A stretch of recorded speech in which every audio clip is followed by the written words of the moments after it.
Welcome all to the second quarterly consortium meeting. I'm super excited for today's guest speaker, Becky, from Tennessee. I had the privilege of moderating her breakout during our summit in December, and it was so amazing. I was like, "Ooh, could you please bring this to the entire consortium in 2024?" Because we would love to have all of this information on trauma-informed communities and the not only the fantastic work that Becky does in Tennessee, but also just the many different ways that we can look at bringing trauma-informed trainings and trauma-informed information into our communities. So really excited. Um, to have Becky come speak with us. First, we are going to do quick board updates. Our board chair, Bob Sjogren, has actually recently moved back to Wisconsin just a few weeks ago, actually, and started a amazing job out there with a kids music program. And so in his transition right now between being in Arizona for 40 years and moving back to Wisconsin, he wasn't able to make this morning's quarterly meeting, but we will see him. We will see him in the future. We will have our committee and partner updates, and then just a couple of announcements before we get um, to Becky. So I just want to put our 11th annual ACEs and Resilience Summit on your radar. During our first meeting this year, we asked you all how you would like to receive the information, whether you wanted it to be in person, virtual, or hybrid. And hybrid won out across the board. And so we will be looking at hosting part of our summit in person. I don't know if we can do the whole entire thing. The medical professional one is definitely virtual. It's all day on Tuesday, December 10th. And our theme this year is resilience in action. So really, what does that, right? What does this look like within our communities and how do we put it in action? So mark your calendars, December 9th through the 12th, that week. We will have the 11th annual ACEs and Resilience Summit. All right, I'm going to hop right to committee and partner updates. Let me see if Jennifer is here. I know she was driving. She is. Jennifer, did you want to speak on the schools? Sure. Good morning, everyone. No major updates. We just did our break for the summer, so we're going to reconvene probably that first Wednesday in August will be our first time back as the group reconnecting. And then I believe, Angie, you'll probably share out some updates, but there is a Trauma Sensitive Schools Summit coming up that we're really encouraging everyone to check out in place of our monthly meetings as we break for summer. There's going to be a lot of great information shared with that. Thank you, Jennifer. And yes, I have a slide on the Trauma Sensitive School Symposium, and I'll post the registration link in the chat when we get there. Renee, and as a reminder, all of the replays, the recordings for like our Trauma Sensitive Schools work group and our rural and indigenous work groups, the recordings are actually on their work group pages. And so if you've ever missed anything, or if you want to get some additional PD, especially for the schools group, we have recordings going back, I think almost 3 years now for that. So Renee? Hi, everyone. So over the last few months, we took some time to decide what our internal goals were, and determined a couple key pieces. One, just developing internal relationships. So that really means relationships across the state, in rural areas. With have a goal of raising ACEs awareness in rural communities. Also, resource shares and presentations. And we added in this month, and we'll keep it moving forward, some trauma-informed kind of questions and peer support. So what's working well, what's not, and see who can help. There's been a couple of great resources that have been shared. San Carlos had I know I will not pronounce this right, but Shigozo conference. I believe it means I am happy conference. That happened in April, but all the members were aware of that.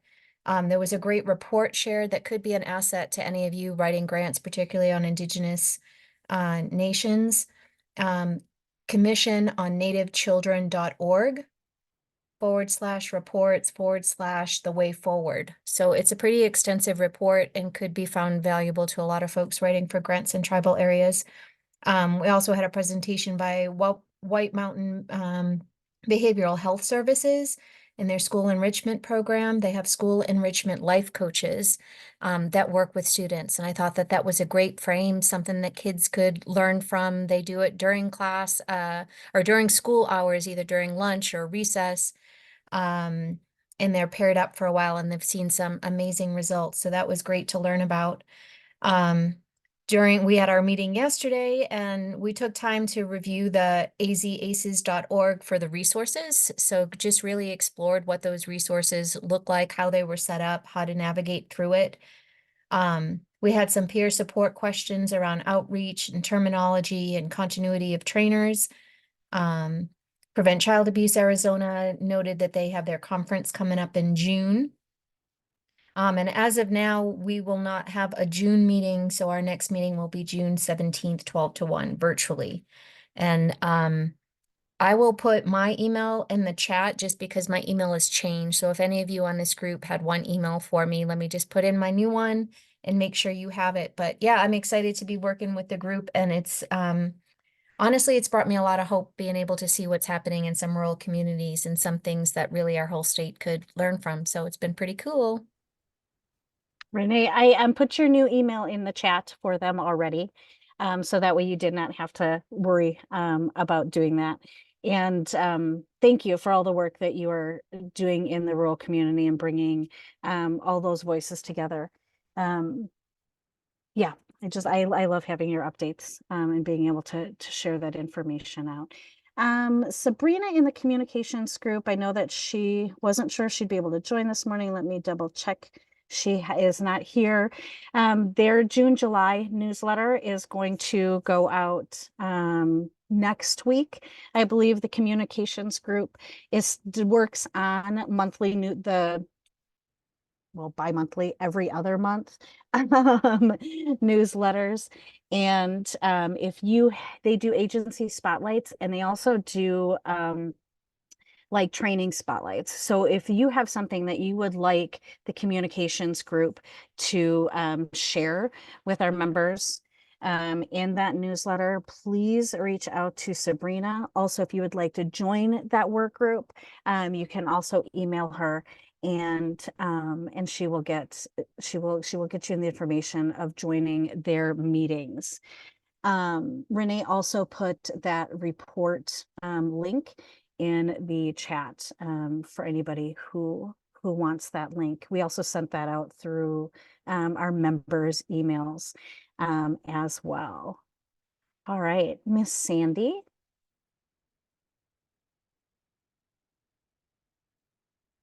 Good morning, everyone. The training work group has shifted our meetings to every other month. So our next meeting is going to be June 12th. Yesterday, we had our first community of practice for certified trainers. We had a pretty small group. There were 11 of us on the call, but had a really great discussion. We've focused in on some of the questions we frequently get from certified trainers, particularly around how do you convey and talk about some complex or lesser known topics that we have in our curriculum, like epigenetics and historical and intergenerational trauma. And so we talked about the tool of storytelling and how that can help convey more complex topics in a way that folks can understand. And then on the other side of storytelling that we often get questions from our trainers is how can I help create the space for my participants to share and tell their stories without it overtaking my training, and then I don't have time to get to the things that I really want to get to. So we talked a bit about those ways that you can set up through group agreements, talking about, the activation acknowledgements and proactively creating in the moment self-care plans at the beginning of trainings to help provide that container for people to feel like they can share their stories, but it doesn't overtake the training. So those were the topics. We have a train the trainer. Our June tot is almost full. I'll be sending out to folks that have said they were interested in being breakout facilitators. The Sign Up Genius will go out. My goal is by the end of this week, which leaves me just tomorrow to get that out to everyone. Our last Train the Trainer is in September, October, in the fall. So if you know anybody that, or if you are somebody that wants to sign up to go through our Train the Trainer, that will be your last opportunity this year. And if you're interested in helping out with breakout facilitation, please shoot me an email. Would love to talk about that and kind of give you an idea of what we do. And I'll put my email in the chat as well. I think that's it, if I haven't forgotten anything, Ange. Not that I can remember. So there's that. Thank you, Sandy. I appreciate it. I am gonna do Sang-hoon. Sang-hoon is busy today, and so he's not able to make the meeting. However, he did send his update for the Interfaith Committee and also the Arizona Trauma Informed Faith Network, Community Network. I will give that update after I have Alice Straight, if she is available, to give the update for our Southern Arizona Trauma Informed Network and the great work that Satin is doing in Southern Arizona. Hi, Angie. I can give an update for sure. Thank you, Alice. So we are continuing our monthly trainings. We just had one on the what is behind a behavior, really rooted in trauma-informed parenting practice and approaches to treatment. We'll have one more training, and then we're going to take a July break. We usually don't have a training in July because lots of folks are traveling and getting away from the Arizona heat in the summer. We are planning to start a Southern Arizona community restart our Southern Arizona community meeting in August or September this year. So be on the lookout for that. And we launched our official website, which I can put in the chat shortly. So it's up, it's running, it has our training calendar on it and links to all of our social media. So if you're interested in following those things, we'd love for you to check it out and get connected with us. That's all I have. Awesome. Thank you, Alice. That's great. I also have their Facebook and their Eventbrite page in the chat, but I will add that your website to our resources as well. Fantastic. Okay, so Sang-hoon's updates. We know that Sang-hoon typically has a lot. I need to go back to that slide. But the interfaith community had a couple big events along with the Arizona Trauma Informed Faith Community. They hosted the Interfaith Breakfast on February 22nd. They had over 100 people attended. The consortium chair, Bob Chogren, did one of the opening speeches. And Sang-hoon said it was a successful event with increased interest, connections, and educational opportunities. And then more recently, on May 2nd, they had the second annual Weave and Cleave conference. Super excited to share with all of you that the Arizona Governor, Katie Hobbs, made a proclamation that Arizona's Trauma Awareness Month was in May. And so we do have that official proclamation now. Sang-hoon and the community, you all have done so much work in really helping everyone understand how important understanding trauma and being aware of its impacts and understanding how we can support people who have experienced trauma and adversity, how important that information is for our state. And so that is incredibly exciting. They had 300 people at the conference with 30 remarkable local and national speakers, 30 exhibitors, and 22 community of belonging organizations and Weave and Cleave movement champions. And so he would also like me to share the visual explanation of their Creating Communities of Belonging project. And so we watch that, and I will put Sang-hoon's email in the chat so that way you can reach out if you would like to join. Let me turn off my video and mute before I move to the video.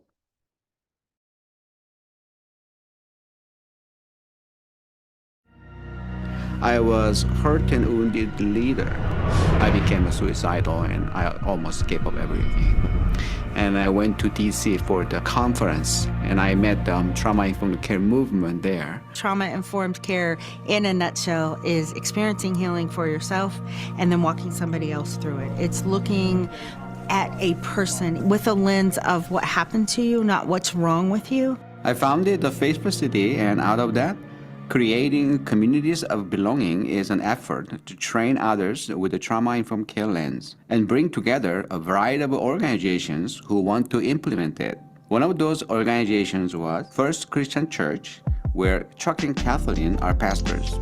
They understood it is important and it is relevant to their church community. When we were talking to Sang-hoon, it just fit because we were serving the least, the last, and the lost, and gave us language around how to interact and support the people in our community. This community of belonging movement is calling us back to the vision of God's family, the church, that we see in the scriptures, and is giving us language for what we've supposed to have been doing all along. I learned about ACEs for the first time. That was really eye-opening. ACEs stands for Adverse Childhood Experiences Study. So this was a groundbreaking study that linked adversity that occurred in childhood with adult outcomes. And it was startling because it showed that trauma and adversity in childhood is common. There has been huge crisis in our nation in terms of substance use and suicide. And the government wanted to do their best to reach out all the populations in all the communities. And they found that faith community is very important. By the research, when people have a trouble or pain, instead of going to counselor or government, they're gonna go to their faith leaders. So they know faith community can be a good platform and space to work together. The faith community can't impact this on its own. You know, the medical community can't, the education community. It takes all of us understanding this, understanding what our piece is, and all working together. And the Faithful City is just a beautiful example of this in practice. There's a training, there's a meetings, and then there's a breakfast gathering, there's a conference. And this is not just about teaching or raising skill set. This is a gathering of people to kind of facilitate the atmosphere of trauma-informed care, which is unconditional love and constant care and the respect.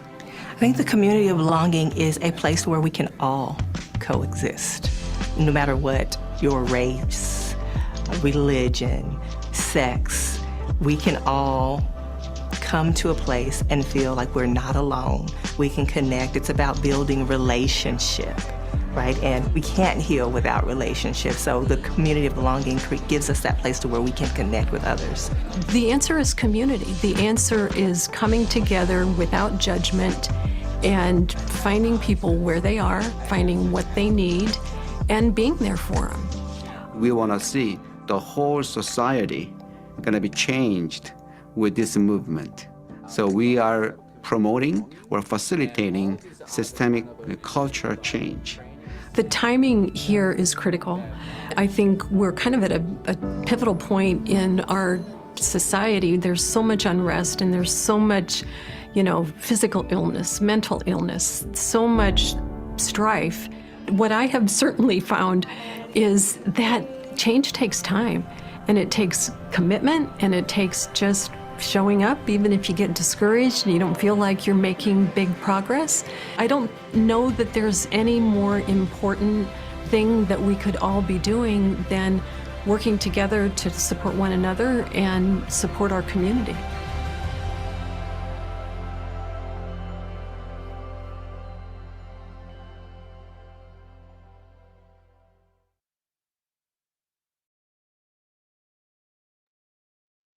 Far.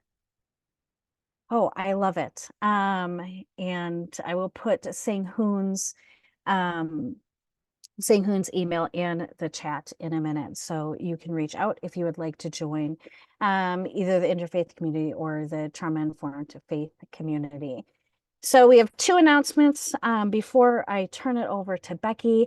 We are looking for champions in Mojave, Cochise, and Yuma County to help us put together our in-person town halls on resilient schools. If you have any connections in either one of those counties that you would like to share with Renee. Renee is also co-chair of our Resilience Coordinating Council that works on trauma-sensitive schools initiatives. Please share that information with her as we move forward on our in-person town halls. This is our Trauma Sensitive School Symposium that will be held June 4th. I believe it's the 9th annual one that ASU's PFS Care hosts, and we are co-hosts with them. The what's the word? The focus of this year's is strengthening our foundation, the building blocks to becoming trauma informed. Registration is free, and it is from 8 a.m. to 3 p.m. On Tuesday, June 4th, virtually. So, phew, okay. Thank you for all the updates and for sitting patiently, waiting for our guest speaker. We will have Becky Haas, and I am going to stop my screen share and let her share, and also let her introduce herself so she doesn't have to sit through listening to her bio.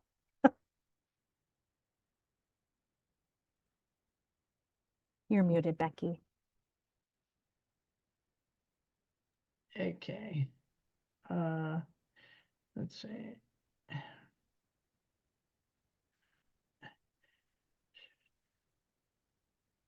Okay, can you see the slides there? Yep. Oh, great. Well, hello, everyone from Tennessee.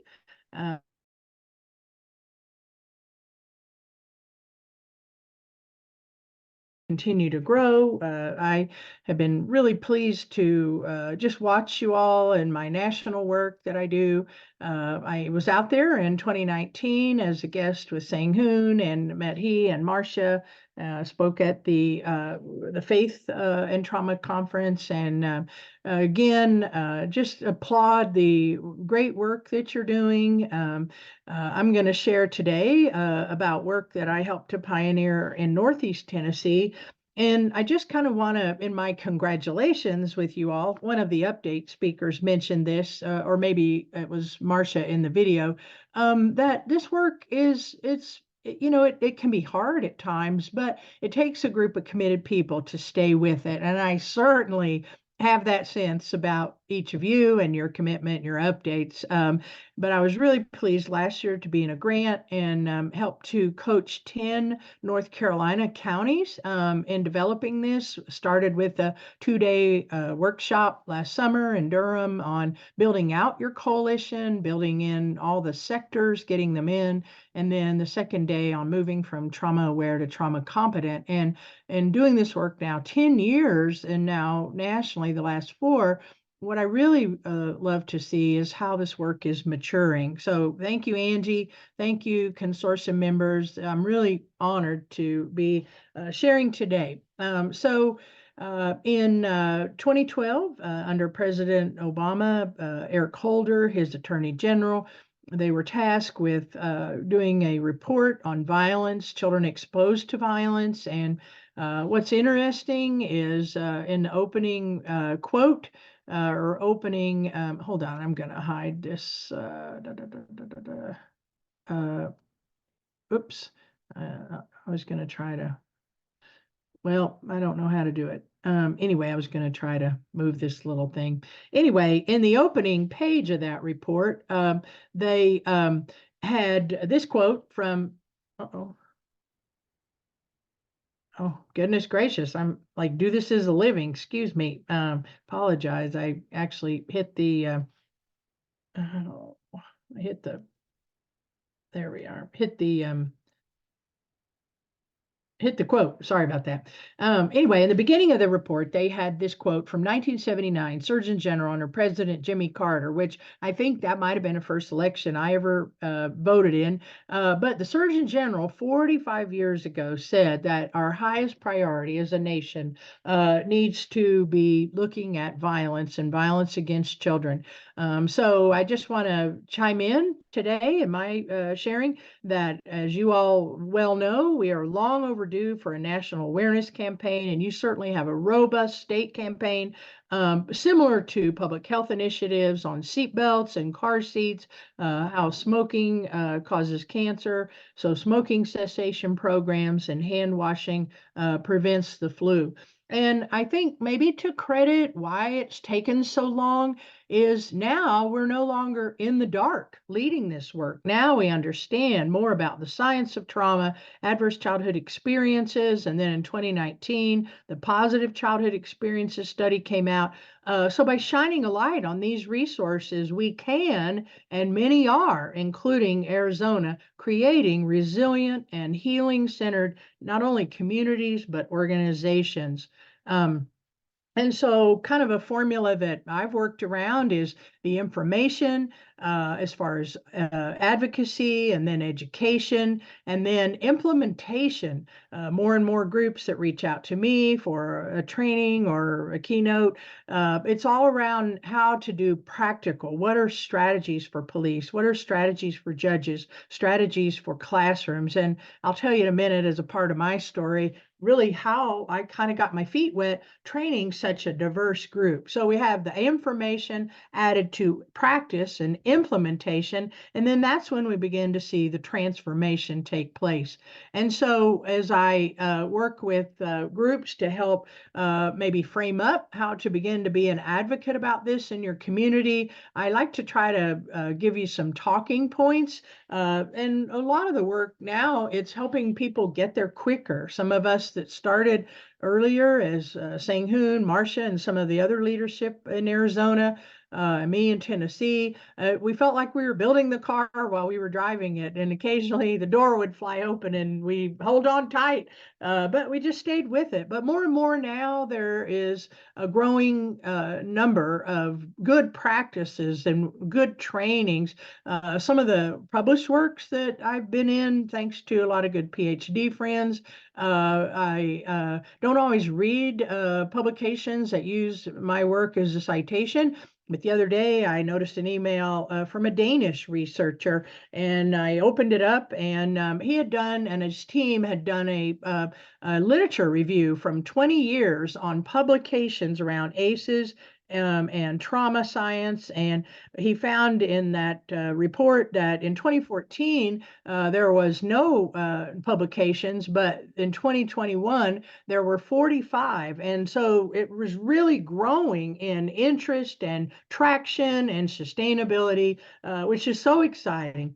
So a couple of talking points is that SAMHSA, the Center for Disease Controls, the Betty Ford Foundation, and pretty much many of the national recovery type programs now all link ACEs as a significant risk factor to addiction. In my own state of Tennessee, there was a survey done by the Sycamore Institute over 3 years, 2014 to 2017, and they sampled Tennesseans for ACEs, and that report was published in 2017, and it showed that half of the adults that were sampled reported at least one ACE, and 17% experienced 4 or more. And from that data review collection, they deduced that ACEs among Tennessee adults led to an estimated $5.2 billion in direct medical costs and lost productivity of employees from missing work. And then in 2014, the Pew Charitable Trust. At the time when I first learned about this in 2014, 10 years ago, I was working for the Johnson City Police. I'd been hired in 2012 as a civilian under a planning grant to help write an $800,000 crime reduction grant, which I helped to write, and we were awarded. And my job was to reduce drug-related and violent crime and recidivism in 2 historic neighborhoods in Johnson City that data showed over 5 years were the areas of that highest type of crime. And so I came into this through the context of corrections, probation, parole, working with the courts, working with neighborhoods. And a little bit, I'll tell you more about some of the partners. We ended up with 19 programs that 35 agencies did. We reduced crime by 40% in one of the neighborhoods. Our reentry program went on to become a state model in the state of Tennessee. Tennessee Department of Corrections now is the owner of it. Our governor last year awarded them $5 million to further expand that program across the state. And we won an award from President Obama in 2014 as an outstanding criminal justice program of the year. So we had, like you in Arizona, some tremendous champions coming in around conversations that were not traditional. And so in looking at incarceration data, which the Pew Charitable Trusts are really experts on in 2014, I began to see that incarceration was not reducing drug crimes, or really crime in general. And in this report, they compared Tennessee as the 5th highest state to use incarceration to reduce drug crimes, while New Jersey was 45th as a state. But what they showed is that both states continued to increase in drug use, drug crimes, numbers of incarceration at a similar rate. And, you know, the United States makes up 5% of the world's population, but we make up 25% of the world incarcerated population. And so we have to begin to think about going upstream, as Arizona is doing so well, Tennessee, North Carolina, other states, and building bridges. I heard a keynote last week in North Carolina. I love this phrase. I told the speaker I was going to be borrowing it. It's called "Meet Me at the Bridge," because that's really what this upstream and resilient community work looks like. And then in 2013, the American Journal of Public Health published a connection between ACEs and homelessness, and of all the factors in someone's life in experiencing during their life homelessness, that ACEs, this population had the highest sample of ACE scores of any other population. And so that understanding, supporting children in hard places earlier on could be a key to ending or reducing homelessness in our cities. And then a lot of people don't know that a subsequent study to the ACEs study by Drs. Folletti and Anda involved 125,000 patients.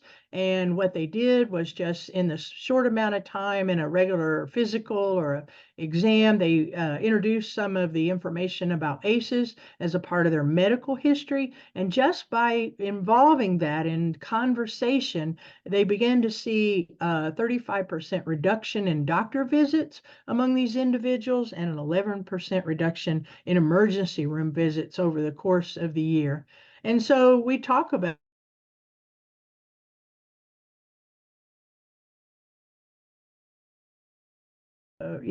articulated there in the updates. And so I'm just, again, honored to be part of this conversation. But it really gives us really a viable upstream approach. What's predictable is preventable. ACEs may be fact.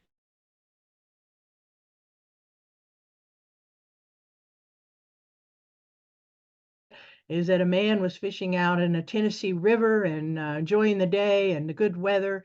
But later in the day, he hears that someone's fallen into the river, and as he turns around, sees that apparently they can't swim and they're screaming for help. And so he lets go of his fishing pole and swims out and pulls this person up to shore and is able to rescue them. But about the time he pulls them to shore, he sees that someone else now has fallen in and apparently can't swim. So he swims out there and pulls them to shore. And about the time they're rescued, now 2 have fallen in and 3 have fallen in. And I was speaking in Columbus, Ohio, to the 50-year-old Ohio Children's Alliance, a statewide organization. And you could see on the professionals' faces, as I described, pulling one family out, one individual out, one child out, that basically that's the job description of many in the traditional ways that we have approached some of the problem solving.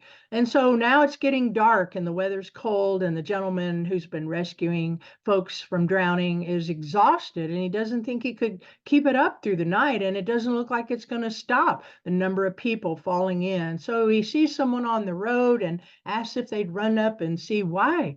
Why are people falling in? And as a gentleman goes down the road, comes back, he hollers out, "The bridge is out, the bridge is out."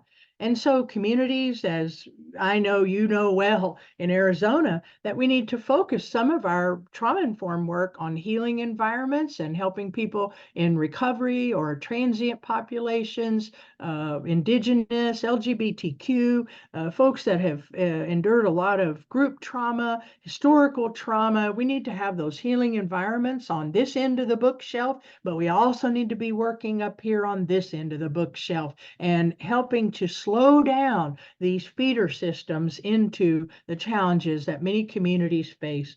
And so in 2005, my sweet father at 72, he died of a heart attack while my mom had gone out to run some errands. And one of my brothers has been involved in country music for many years, stage management and such. And now he is out of that field and doing work with restaurants and barbecue and pit master in Atlanta.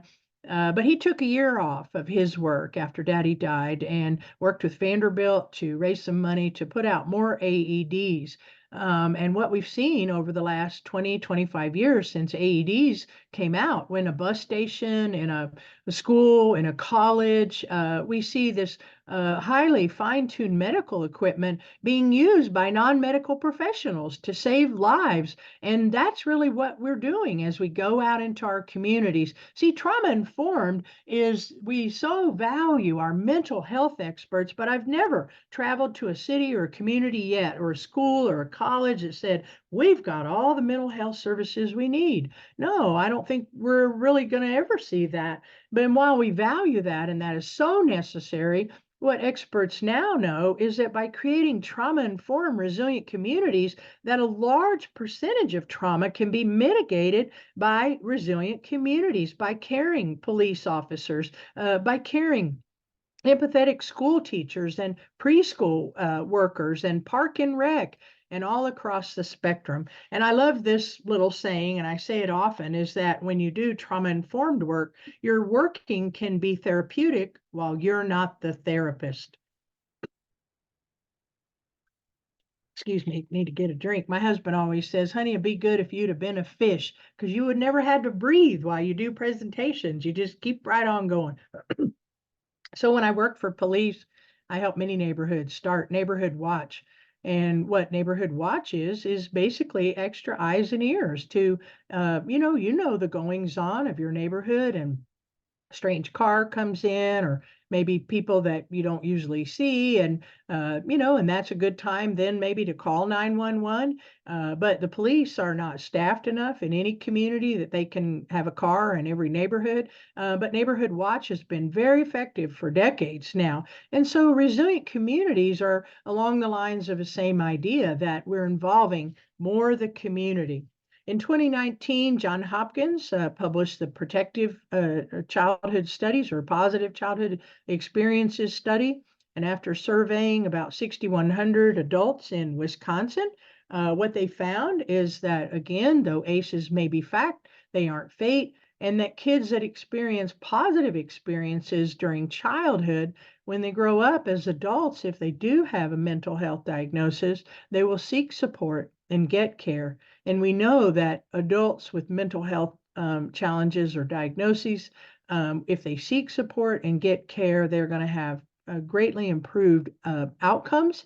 But what was really interesting is in that study, it showed if adults experienced 6 of the 7 positive childhood experiences, it produced 72% lower odds of depression or poor mental health compared to those who reported 0 or only 2 positive childhood experiences.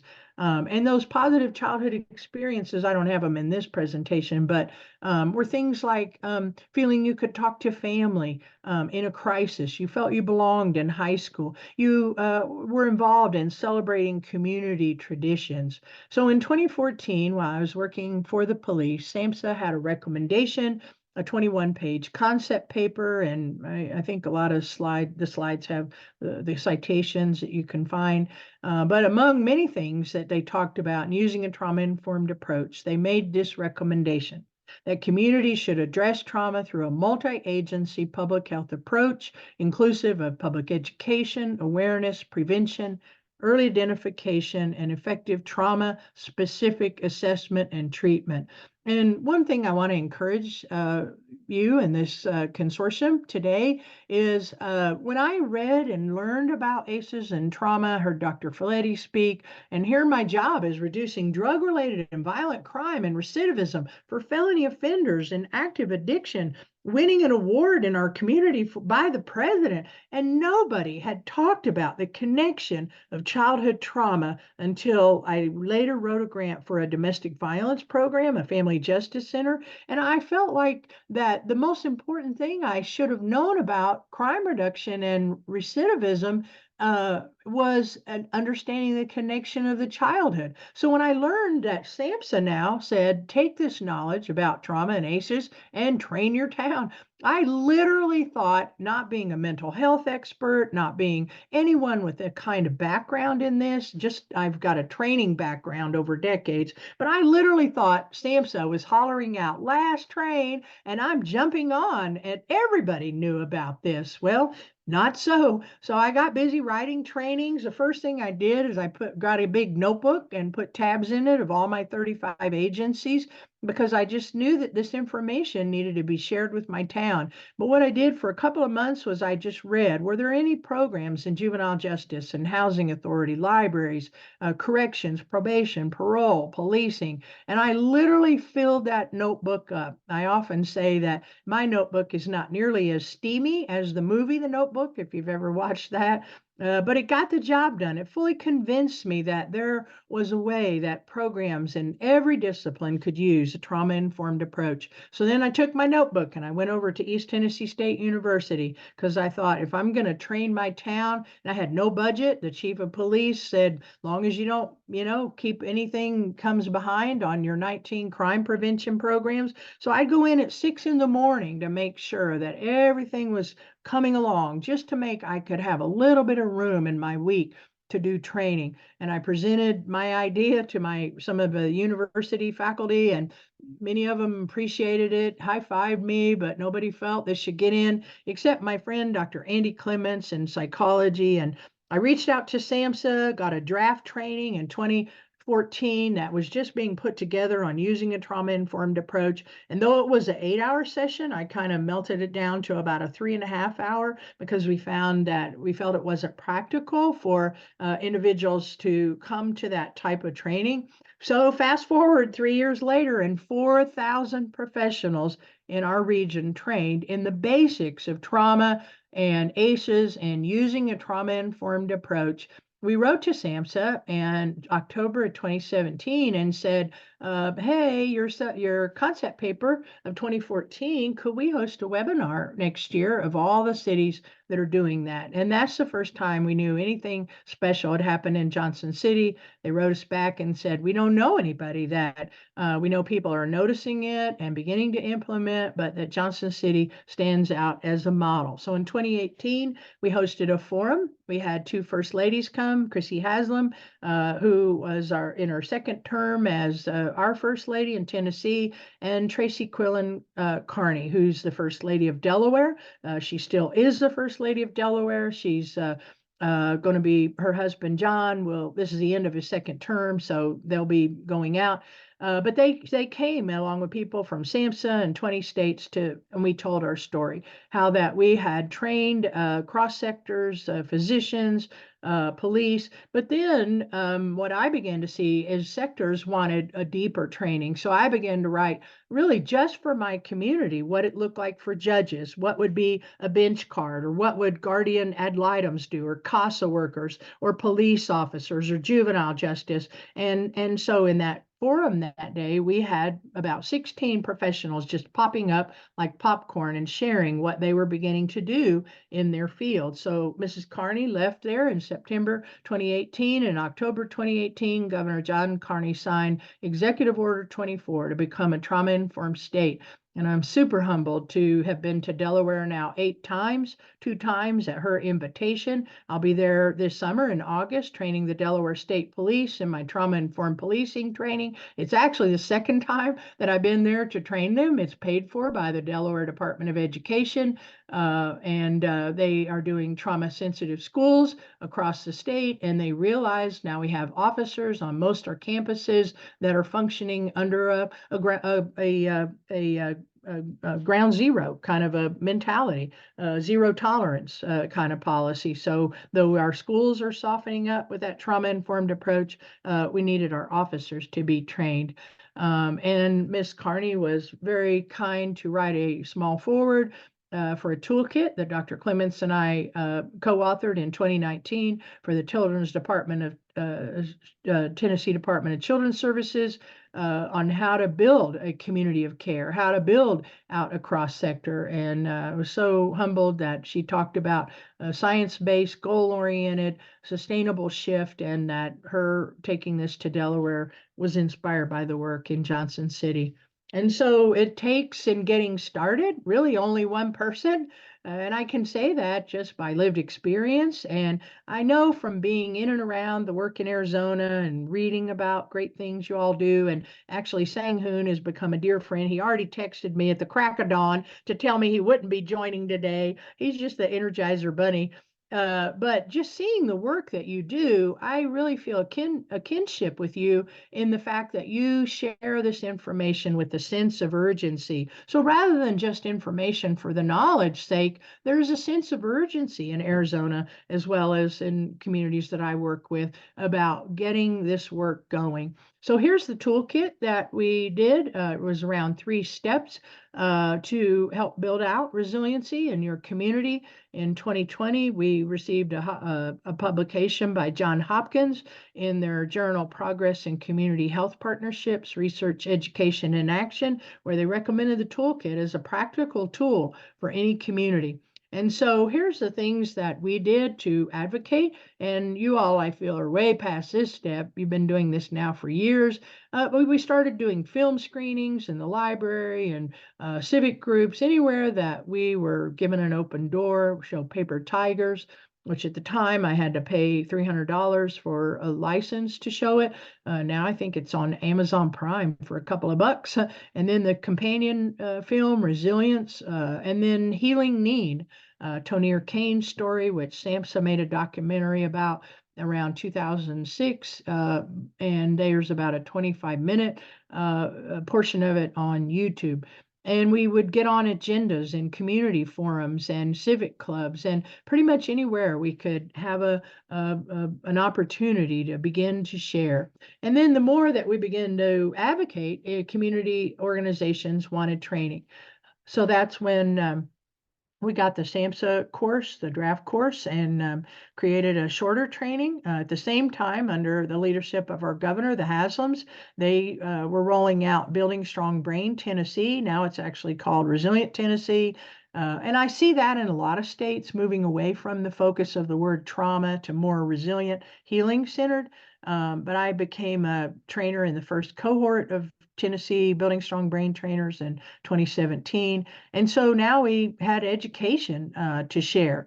And we began to see in my 35 partnership agencies, I really never asked anybody if I could train them. But what happened is I began sharing at my crime prevention meetings what I was learning about trauma.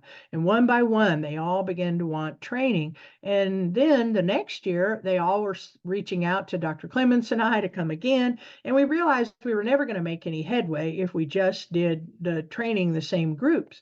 So I reached out to SAMHSA to see if there was a train the trainer, which there was not. So I asked if it was okay if I made one. So I created a 5-hour instruction train the trainer, which now in 10 years, I've changed it up a bit. I've got a whole module on resilience and kind of touch on Elaine Miller-Karras community resilience model, moving from assumption, what's wrong with you, to awareness, what's happened to you, to action, what's right with you. So we talk about strength-based and when we talk about resiliency. So we now begin to educate. And then we found that it was very important, much like this meeting today, where we come together and shared to keep encouraged, because many of the people that I heard your leadership reporting out that we're training or we're going to train or we have this need, oftentimes if it's mid-level leadership, it could be a little discouraging because maybe high-level leadership hasn't bought in. Or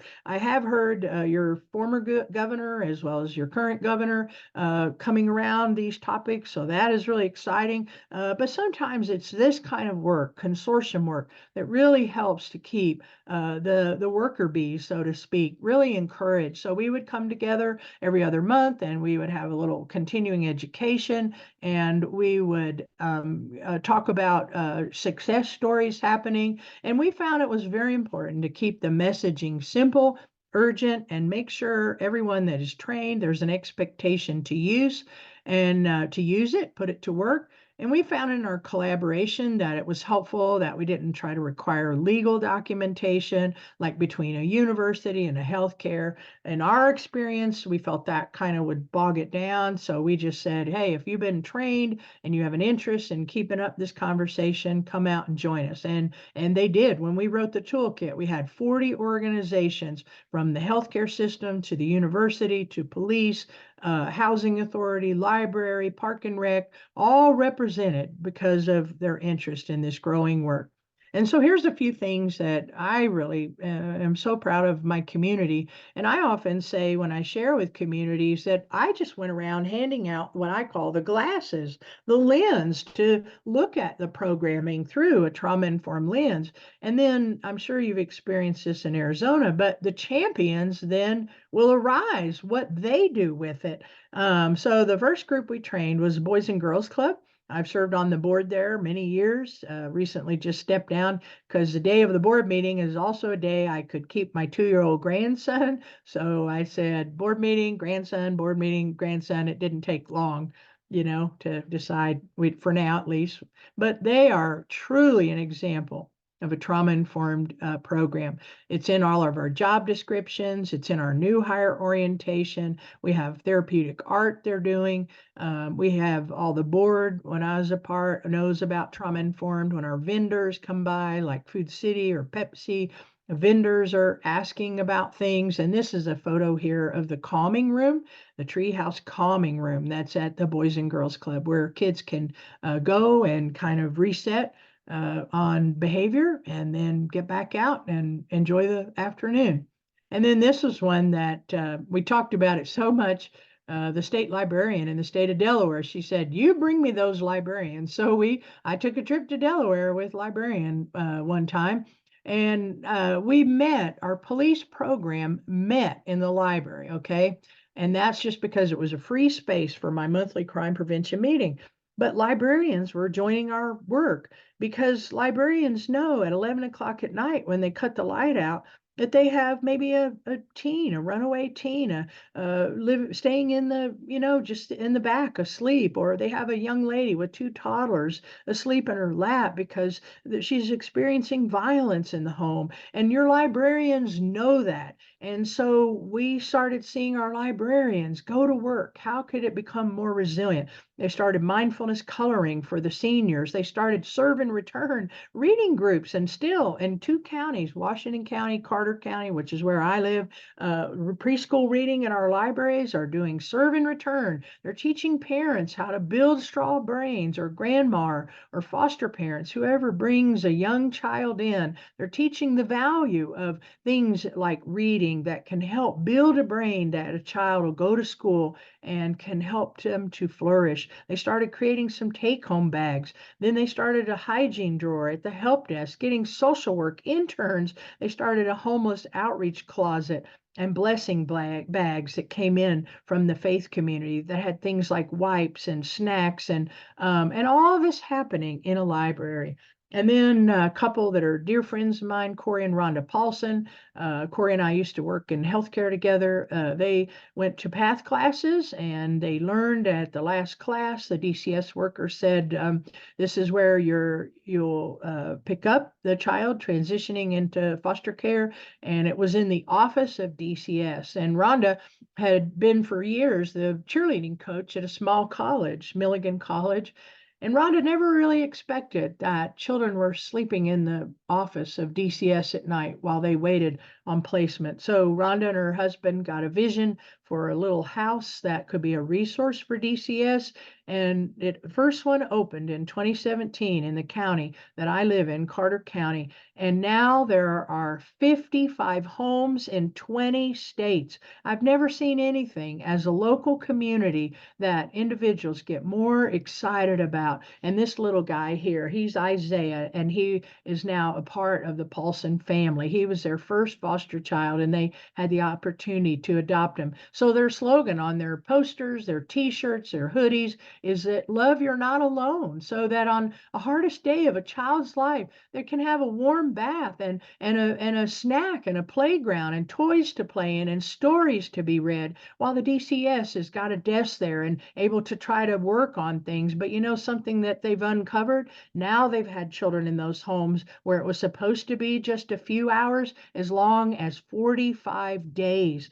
And so we see that sometimes our demand for foster care placement is bulging. But I've done staff retreats, and now they have trauma-informed orientation for all the volunteers, new hires, and it's such a wonderful program, adding resilience and comfort to kids transitioning into foster care. And then we decided we needed to kick it up a notch with our advocacy, and we started mayor proclamations. Here in this photo, we had the director of the Bristol YWCA on the left, the director of the school superintendent, the mayor, Margaret, and then Melissa, who now leads a lot of the work more at home that I'm out doing national. And then on my other side, Jill Stott, who's with the Tennessee Commission, who was tasked under Governor Haslam to run this work, and to this day, they still do. But when we made a proclamation, we started getting our chambers in, our hotel owners. Hotel owners sometimes can't find someone to pass a drug screen that can run the breakfast bar, and they took a huge interest in this. So what we did with our proclamation was, in the 30 days following the proclamation, we offered a free screening of the movie Resilience, and we did a free training. And then we saw our Park and Rec in the county that I live in. The director, Jillian, she noticed that when they had t-ball and soccer practice, that young flag football, that the 13-year-olds coming in to play these sports had a 18-month-old in dirty diapers tagging along to every practice, every game. And Jillian realized that these young teens were literally responsible for these children, that while the families were maybe involved in drugs or whatever the case was, these young children were raising and responsible for the kids. So she went out in the faith community, raised safe sitter money to teach safe sitter, and it actually made the New York Times. She also began to teach some of these young children about Narcan after an 8-year-old witnessed his mother overdosing. And during COVID, when she could have no contact with the youth and the community, she put a big Rubbermaid tub outside her office on Main Street in the little town of Elizabeth, and where youth could come by and get books to read, coloring, puzzles, any way that she could help support them through Park and Rec. And then one of the first schools that I was involved in, Topper Academy, the alternative school for Johnson City, the principal got trained within the first week of school. We trained teachers. This is Dr. Clements, Melanie and I, Melanie, the principal. And she asked the teachers to give 1 year that they would use a trauma-informed approach. Well, it went marvelously and made the headlines of our local paper by October. When we just started the work in August, they did book studies. Over here to the far end, the guidance counselor, Miss Fudge, she told the students there's normally 140 kids in that school. We saw attendance raise from 55% to 90%. Typically, these 140 kids in a year would recover 200 credits. So Miss Fudge made that little Yahoo bulletin board with the topper hat, and she told the students, if you recover a credit, we'll write your name, the credit, the date, and we're going to fill that bulletin board. Well, when I went over there at the end of the school year, it made me cry to see 1,155 topper hats around that room. That those children, instead of 8 graduating, we graduated 65. The next year graduated 44, earned over 1,000 credits, all because the school began to use a trauma-informed lens. And then many schools in this area now, we have the Wall of Dreams in the library, because we know in Tennessee and Virginia, suicide is the second leading cause of death for children ages 10 to 17. And trauma robs kids of dreams. So we begin to help kids see that they can dream and how we can support that in community through teachers, through coaches. Then we also are helping kids learn about anti-bullying through trauma-informed approaches and turning schools into kind. Here's the office of a principal, Dr. Mabe, that in 10 years, well, 6 years really, she's done it 10 years now, but she had the lowest performing school in the state of Virginia. All the kids in her school lived in housing, and they would come through the bushes in the morning, because I've been over there many times to see her, that they would come in their pajamas and barefoot with just because they wanted breakfast. And so in her training her staff and trauma informed, this is a little scene from her office, and she tells the kids that she loves the beach, and if they come to the principal's office, she will share the beach. And they come in to see the principal, because professionals trauma informed does not mean no accountability, but it's accountability with support. So when they come in the office there, they sit down on the little beach chair, and there's a big jar. It still smells like pickles. It's full of sand and shells, and she asks the kids to dig out some of the shells, and she'll be with them in a moment. What is she doing? She's regulating the kids. We had a lady come this summer from Australia wanting to see trauma-informed schools, and first, immediately I knew I had to take her to Dr. Mabe's school. And while we were there, Dr. Mabe told this educator from Australia about that morning they'd had a little boy on the walkie-talkie, said, we have a runner. A little boy just ran out screaming of his classroom, and Dr. Mabe went up to where he was and was able to get him and to calm him down, brought him in her office to the beach. And she was telling both of us through tears running down her face. And she wouldn't repeat what had happened to that little boy, but he told her why he was so upset, what had happened in his home, what he had witnessed. And he said, Miss Mabe, he said, the teacher, all she kept saying is, you can't do that. You can't do that. And he said, I need somebody to tell me, what can I do? And so by wrapping around in a resilient community and resilient focused schools, we're making a difference through things like regulation. And now she has out on her playground a peace path to teach conflict resolution in game-like fashion. And then we worked with the high school. One of my sons, our oldest son, David, graduated from this school. They had a grant to help children in pre-health disciplines learn about health related. And I went over there and taught a couple hours in 2 days. And, you know, I enjoy presenting to folks that look interested.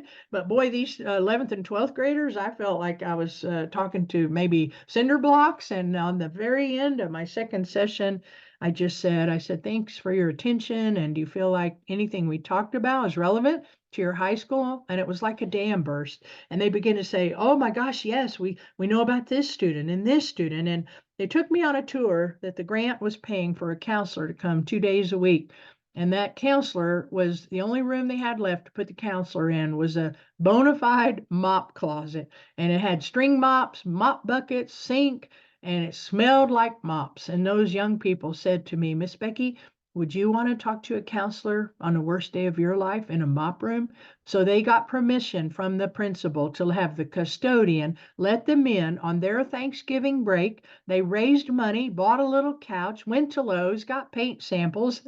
They said they never knew paint samples were so overwhelming, and painted this little room and put a lava lamp, a nice rug, and made a counseling. This came through young people understanding about supporting their fellow students. And then we saw the faith community creating blessing bags around Family Justice Center and domestic violence. So many individuals that come out of their home in that very dangerous situation. It takes a lot of thought and a lot of courage because many times they just leave with the clothes on their back. So they started having little bags for children as well as adults that would come with different size clothing and pajamas and a stuffed animal for the child. And then honestly, professional, the last training that I wrote that was sector specific was for police. And this is a little sensitive right here. But one day I heard a 911 call, the officer of a 4-year-old watching their mother being hit with a ball bat by their dad. And I thought in my trauma-informed journey, I wished our police officers had a mental health expert. I wish they had a social worker that was going, because what that little child didn't realize was making that 911 call to save mommy. Now their dad was going to be arrested, and how confusing. And so that's when I wrote Trauma-Informed Policing. See, I'd been a car seat safety instructor for Governor's Highway Safety Office for 6 years. So I trained officers in car seat safety, and I knew that officers want to be skilled up around their jobs. But I also learned now working for police that about 70% of a police officer's job is social work, while 70% of their training is on noncompliance and use of force and firearms. And so now is a great time where your officers are open for the idea of trauma-informed policing. So I wrote that training. One of the photos is training our own officers, and this is when I trained Oklahoma City Police, 1,200 officers in 2019. My police training now, with the thanks of Chief Gorley, the chief of Oklahoma City, and Dr. Clements, we co-authored an article on trauma-informed policing that was in the International Chiefs magazine in 2021. And last year, I was very honored that the National Virtual Police Academy reached out to me, and I was able to film a 2-hour version of the training, Trauma-Informed Policing. It's now in the National Academy Library. It's actually a 3.5-hour training, but more and more officers are learning how to reduce trauma on scene for children. And these were all practices that their peers had written. And I just took the time to dig them out. We talk about cultural competencies, reducing cultural trauma through cultural competencies. And one of the ways that really gets officers to the table is talking about their own trauma, because the greatest cause of death for officers in the last 3 or 4 years is not on the job, it's suicide. And 70% of officer suicides are within the first 5 years they retire. And officers are made to feel that there's a stigma around accessing mental health. And I've seen that firsthand as I train officers. And then we had the faith community, and there you'll see a familiar little face. Sang Hoon came and shared. We had partnered with Duke University later on, did a Holy Friendship Summit, because as Sang Hoon and others said so eloquently in that video, we can't forget our faith communities, because many people in a vulnerable state are going to turn to the houses of faith. And it's been, as a person of faith myself, it's been so disappointing to hear how many individuals have experienced trauma in religious systems. And so we really can't overlook them as a sector. And then since Dr. Clements was at ETSU, they began a conversation during the years that we were training the 4,000 professionals. She said it was one of the first times that people came out of colleges and didn't work in silos, and they began a great conversation. They formed what they called the Brain Trust. And then we had a workforce piece developed over by Margaret, who was one of our mayors that did a proclamation. where now they have in the EAP program for Robinette Manufacturing. It has a couple of factories here, Bristol City Schools, part of the EAP program, along with drug and alcohol recovery and suicide prevention. They also have someone that is a navigator, community navigator. And if you work in a school cafeteria and get paid on Friday, and yet you have your rent due and a bald tire, you can go into talk to the navigator who, without blaming or shaming, is going to help you to find a source that's already out there in your community to help pay for maybe a tire and help keep you on the job and not falling behind, all through community navigation. And then our St. Jude's research affiliate that is here in the local healthcare trained all their team, this wonderful group of medical professionals. Who would have ever thought that when they realized they had 5 young children all ready to go to kindergarten that had navigated 2 years of chemo and train and oncology procedures to recover from childhood cancer and leukemia, but now they're all ready to go to kindergarten. But after trauma-informed training that I did for this group realized that the kids could be overwhelmed by going to school. So they got permission from the parents to do life skills. They brought them in for about a couple hours one day, marched them around the hospital, introducing them to people, how to show, shake hands, find a bathroom. And I saw pictures of them going in the cafeteria, ordering lunch, opening milk cartons. And would you have ever thought a child oncology program would be doing life skills to help support kids that are recovered from cancer on their way to school? And then after the SAMHSA forum, I got a text from one of the CEOs of the largest health system here in rural Appalachia, 22 hospitals in Southwest Virginia, Northeast Tennessee. And I was hired as their first trauma-informed administrator in November of 2018. My job description was about this big because they'd never had one, but they had really quick buy-in that rural Appalachia, this was a story that needed to be told. So there was 13,000 health members, and before COVID, I was able to train 2 hospitals. We had a conference where 700 people regionally attended, and then I also reasoned that if we want to improve health, we had to train schools. So I went out of the 50 schools in this districts in the footprint of this health system. I was able to train 8 during my 18 months there, 4 working directly with the superintendent. And before I left the healthcare in January of 2020, the CEO, Mr. Levine, called me to his office, which that never had happened, and asked me to start a formal conversation with ETSU about finding a formal partnership. So Dr. Matthew Lowe's, who is the chief academic officer at that health system, went with me. And before I left to start consulting work in April of 2020, Ballard gifted $1 million to ETSU to form the Strong Brain Institute, of which I'm a founding member. And I'm going to show you this quick little video that we just made we're showing around campus and other things that I'm doing work in about resiliency.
And in 4 years with no budget and just doing this work beginning, and then I was brought over, recruited to Ballard, we saw regionally an acceptance of ACEs and trauma as a social determinant of health. And we saw made the front page of the paper.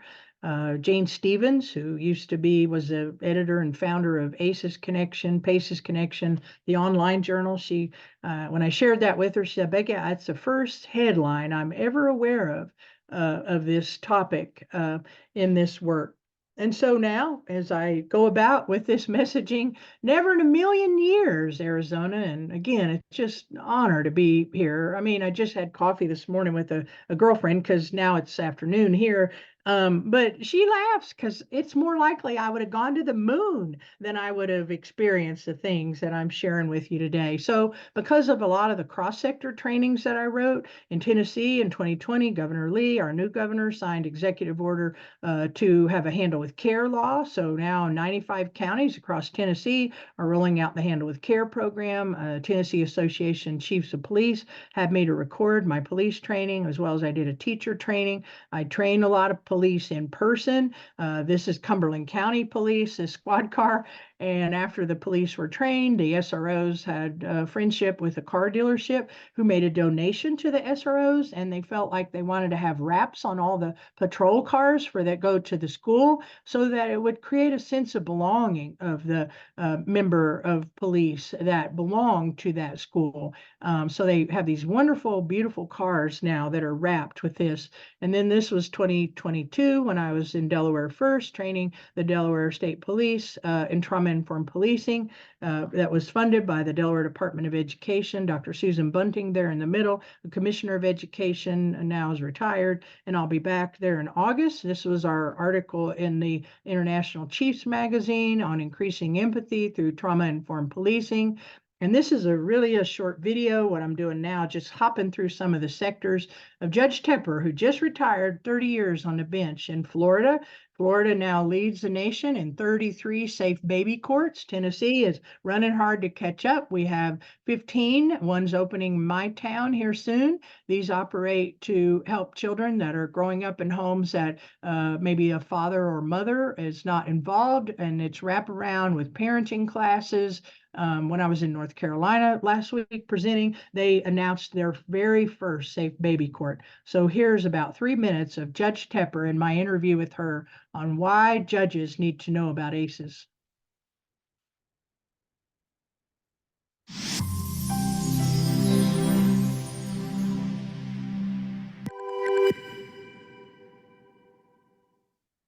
Do judges need to know about this? You bet. And there's a lot to it, but what a difference it can make. You know, when you have a judge that understands trauma and conducts their court appropriately, number one, if people say, well, I don't have time to do that. Actually, this is going to save you time in the long run. And isn't it our job to try to meet the needs of the parties that are in our court, satisfy the obligations that we have under the law? I have a letter I got 1993. I didn't know anything about ACEs. I didn't know the word trauma in the courts. And a young woman from a nearby jurisdiction was being held for that jurisdiction, but had some violations in front of us. And I could see she was very antsy. She was in custody. And she interrupted me. She goes, I got to get out of here. I've got to get back to, and she named the town. I got to get my kids back. Now, again, didn't know about trauma. And I said, oh, so you're in, child welfare case? Yes. And she was just, and at that time, and not all jails are as trauma informed as they could or should be, but our local domestic violence center was allowed to go in and do some groups and work with people. That's all we had at that time. And I said, you know what, it's free services. If you're interested, I can have somebody from the domestic violence center, meet with you and then see what they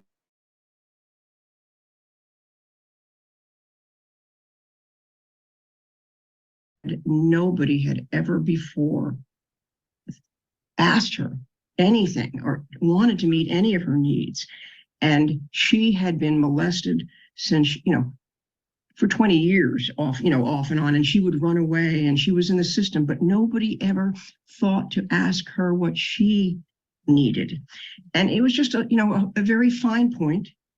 And then we checked on her periodically over the years, and she was doing well. And that's the amazing part, is that if judges understood how they treat people, how others in their courtroom treat them, not just what we say, but how we say it, we can give them a path forward. And I think judges should know about it, because every chance we see people, whether it's first appearance on a criminal case, when you're setting bond, finding probable cause, whether it's the first time you're deciding whether to remove the children, an arraignment on a juvenile delinquency case. And I did check with Dr. Folletti to make sure I wasn't going too far by doing this and discussing some of this. Including what we're going to be doing and what we're going to ask of you and how the process is going to work, I would tell them a little bit about ACEs. And of course, sometimes you'll have enough background to tell you, but I didn't need to know that. All I needed to tell them was, sometimes bad things happen to us. It's not your fault.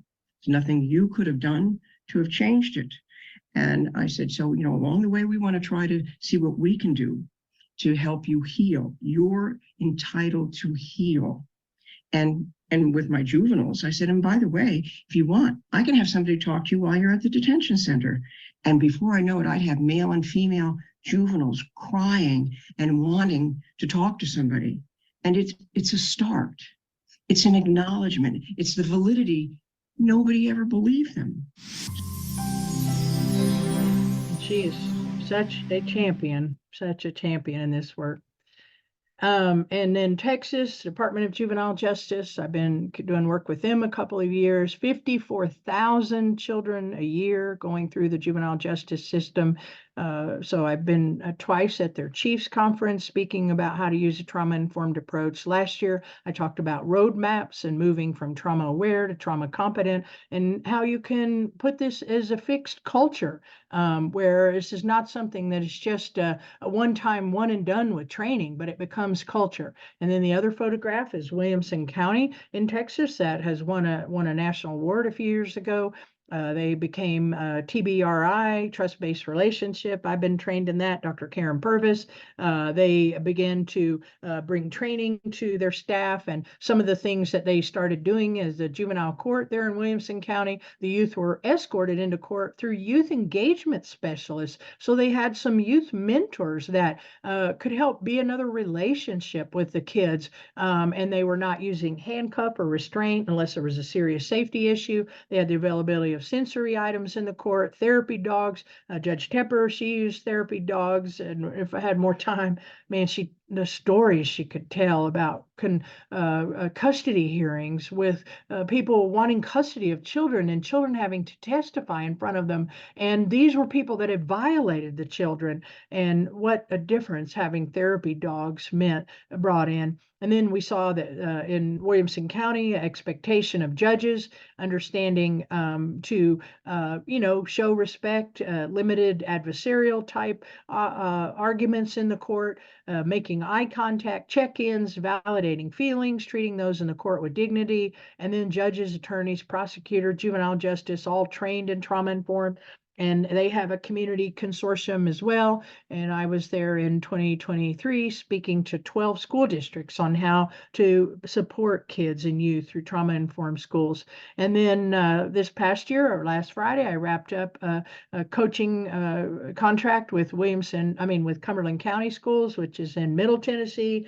It's in Crossville, Tennessee, population about 40,000. Mr. Stepp is the superintendent, and he enlisted my help this year to create a strategic plan to move all 12 campuses. They serve 7,000 students to become trauma-informed. I've been doing work there with county government for 2 years, and they now have a resilient nonprofit. They have kiosks in the library and a gas station where if people need food boxes or something where what they're trying to do is more of a warm wraparound in the community and well-being navigators that can help people connect with services. And so they knew that the schools getting on board had to happen. So every month I drove up there and met with this valiant team from the central office. We did policies, we changed job descriptions, talked about how to connect to 7,000 students.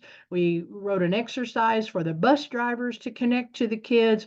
And last Friday, the gentleman with the white beard there, he's over school safety. He told me that they had 3 siblings come to his office, that foster care DCS came, and they were going to remove the children from the home.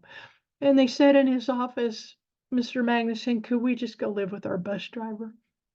You know, I'm sorry to get all kind of teary-eyed this morning, but you know, you guys are on such a good path in Arizona, and bus drivers to teachers to social work to police, we are making healing, supportive communities that matter. And so here was the mission statement they came up with, because now in the long-term work that I do, policies outlast people. And I've had some real sad, kind of disappointing stories in this work where we had a group all working well and results coming in, and then they retired. And now we had to start all over, and it wasn't really embedded in the culture. And so more and more now we're looking at ways to make this permanent culture, kind of like in the 1990s, the Disabilities Act that passed. And my husband just retired a few years ago as a contractor. And once that act was passed, handicap ramps, braille bathroom signs, railings, all that came and never went away. And that's where we're going. And we are with this trauma informed. So Cumberland County put as a part of their mission and values statement, a respectful and safe environment where children can build positive relationships with adults and peers and learn to manage their emotions and behavioral responses and find academic success. And this is a school district committed to that. And then another district I worked with in Southwest Virginia, we moved 16 campuses, and Dr. Carter, the superintendent, was an alumni of Emory and Henry. And so he gave them my name, and I was a keynote at their education summit a few years ago. And Dr. Frederick, who chairs the education department, asked if we'd film an asynchronous class. So 2022, before educators and a live audience of educators, we spent 3 days filming 15 hours, a trauma-informed addressing race, the basics of trauma, resources, the Circle of Courage model. And now this belongs to Emory and Henry, and we're marketing it nationally. $200 teachers earn as professional certificate and 15 CEUs. And my favorite part, even though I did a lot of the instruction as a visiting faculty, Dr. Carter tells the story of moving 16 campuses in Southwest Virginia to become trauma-informed, resilient-focused.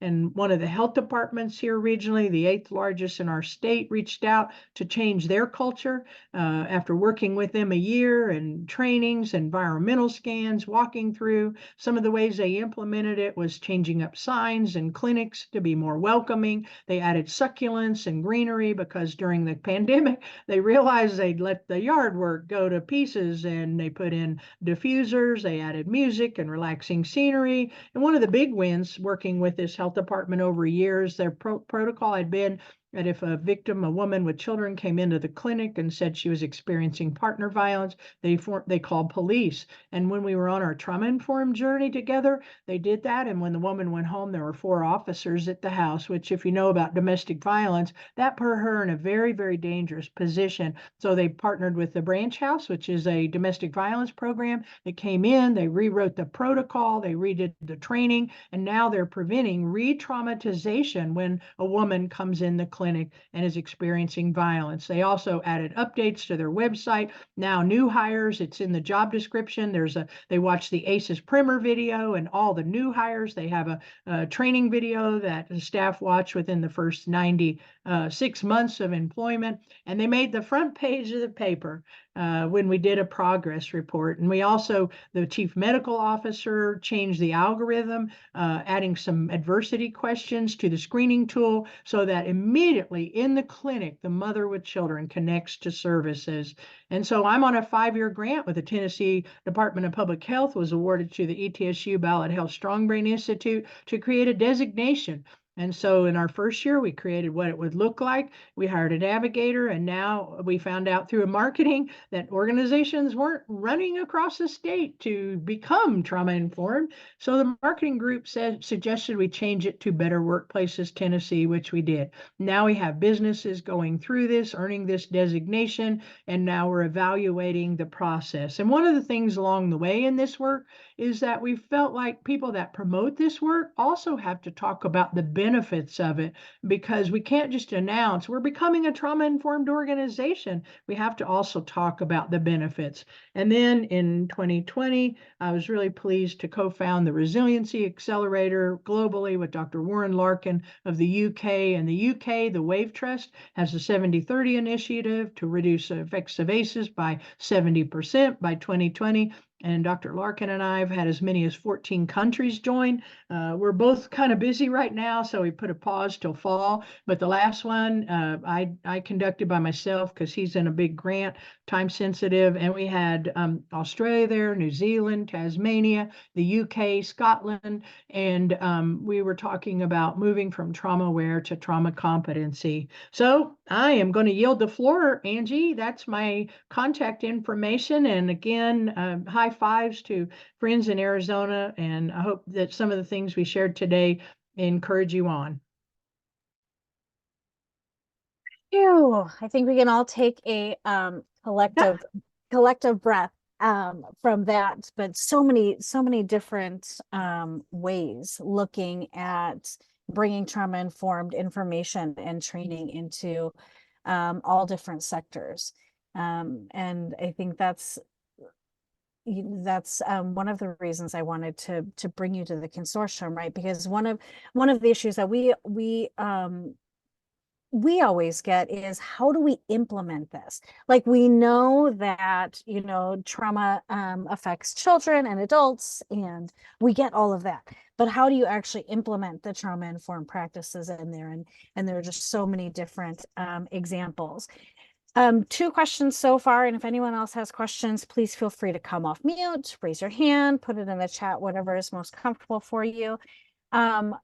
Would we be able to get the link to the resiliency video that you shared? Oh, sure. Yeah. And then are you comfortable sharing a PDF of your slides? Yeah, sure. Awesome.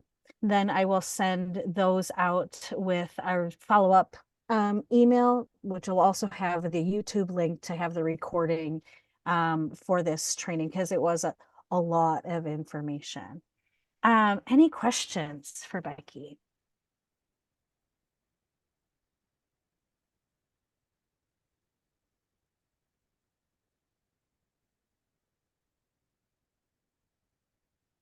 I will put your contact information also in there for them.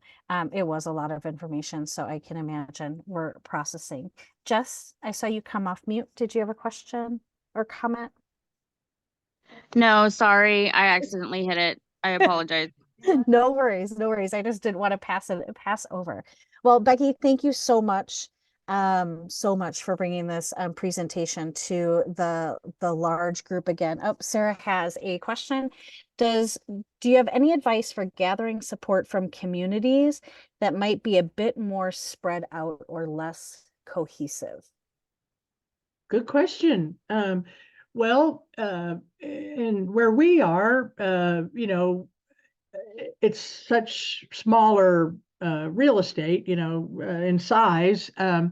But like in June, I'll be flying to Reno and then driving an hour to Silver City, Nevada, to train the police there. And that is very much a culture there spread out, and so in groups like that, and even here, things that we've done is we try to move around and not always be in the same places. Generally, you have such a great group that's joined in your consortium that people know of various agendas or various community meetings, and so we try to, we really believe in takeout, that we go to them and try to go to some of the different areas. And then once people kind of start to see and enthusiasm builds, they don't mind coming back in. Often groups ask me, how do you get police in? And I've advised people, and this is in our toolkit we wrote, is that your schools already are in conversation with your police because of police really, it matters. It's a high priority to police about school safety. And in your work that you gave updates on trauma sensitive schools, the educators that have really bought into this, that's a great group to go with. And I would be shocked if any sheriff or chief of police would turn down a meeting with schools. And many of the police that reach out for the training, they want to have a deeper dive for officers on understanding trauma. And so you just kind of get creative. We started finding some new groups getting interest when we did the mayor proclamations, and ETSU now will put out a press release. They shared the little video. So I think just through creativity and not always doing everything in the same location, you're going to see over time. And then we've done things like mapping. We've had all our partners to sit down and say, who are the partners you already work with? Who are folks you make referrals to? And how many of them are understanding trauma? And then if some of them are not, how are you going to help it get to them? And then we shared our maps and said, who's missing off these lists? And then that's when we saw we had nobody from the chamber. We had nobody from hospitality, that kind of thing. So I think mapping is a good way and kind of moving around. Thank you, Becky. Any other questions?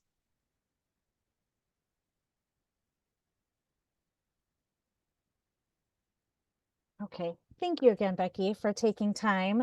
I really appreciate you sharing all of the work you're doing and the resources for everyone. Thank you, thank you. My pleasure, my pleasure. I am going to put the PowerPoint back up. We just have for us a last slide on letting you all know the upcoming trainings and events and our next quarterly meetings. We have our summer ACEs training of trainers, which is different than the rest of the time. Normally we do it once a week for 5 weeks. During the summer, we've set it up so teachers can participate. It is 2 weeks, it's 5 days spread out within those 2 weeks. And we do have about 5 sessions, 5 spots left for our summer session. Also, our quarterly meetings, rest of them for the year are August 15th and November 14th.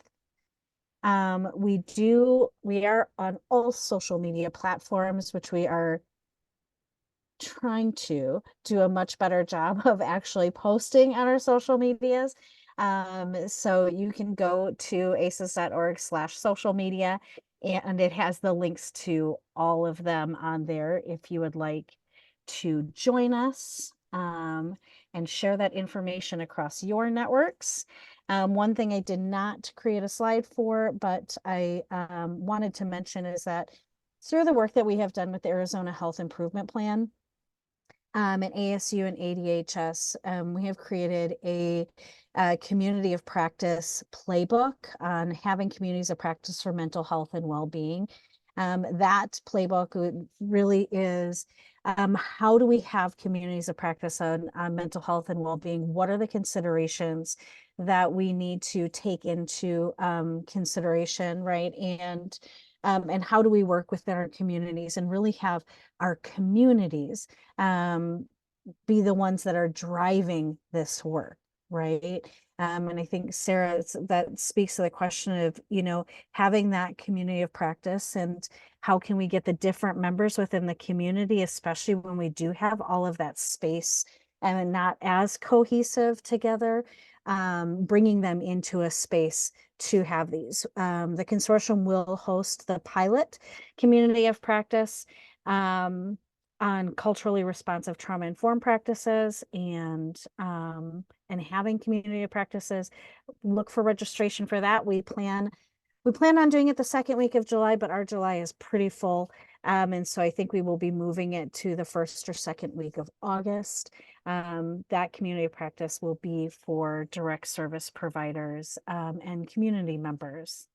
So now I want to hand you all the floor for any new business you may have, any trainings that you would like to share with the group, anything that your organization is doing, or any asks for our members, holding the space here for you.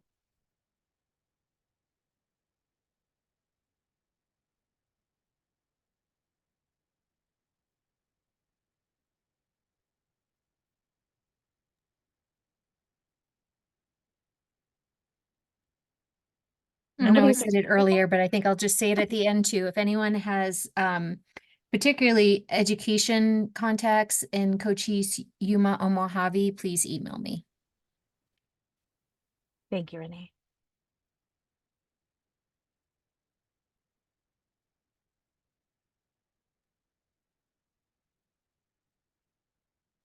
And this is Sarah. So I'm fortunate to work with the ASU team that co-hosts the Trauma Sensitive Schools Conference. And I will say that this year, I think our theme really matches well onto this conversation, which is building blocks or back to basics. And so January Contreras is our keynote speaker. And so while the theme of the conference is schools and we have school tracks, the keynote session, which is in the morning, is really going to be thinking about broadly child serving systems. She worked federally under Obama's administration. And thinking about policies type solutions. So even if you say I'm not a schools person, it is a free conference, so feel free to register and listen to January in the morning. Thank you, Sarah. And I did just put the link for the registration in the chat. Again, any other new business? Anything you'd like to share?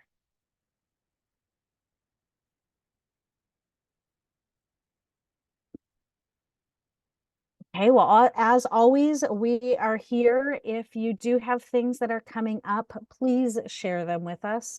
And I try to get as much information out to our members as possible through our mail list. If you are not receiving emails from me through MailChimp, let me know and we can add you to the mailing list. Thank you so much for joining us this morning.